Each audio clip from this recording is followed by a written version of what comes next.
आणि कुठल्याही परिस्थितीत हे रेल रोको आणि बाकी गोष्टी या मात्र करणं योग्य नाही, त्या करू दिल्या जाणारही नाहीत.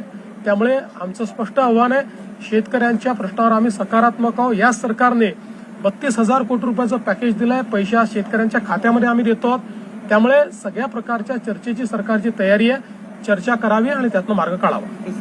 सर एक प्रमुख जी मागणी कर्जमाफीची मागणी आहे त्यावर सरकारने अतिशय स्पष्ट भूमिका त्याच्यात मांडली आहे. आम्ही त्याची कमिटी पण तयार केलेली आहे.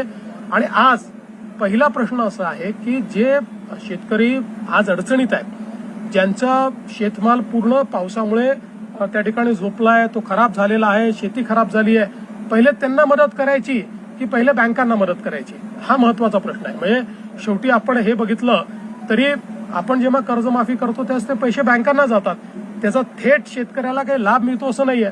त्यामुळे आज पहिल्यांदा शेतकऱ्याच्या खात्यावर पैसे दिले पाहिजेत. नंतर आम्ही कधीच कर्जमाफी करणार नाही अशी भूमिका घेतलीच नाहीये.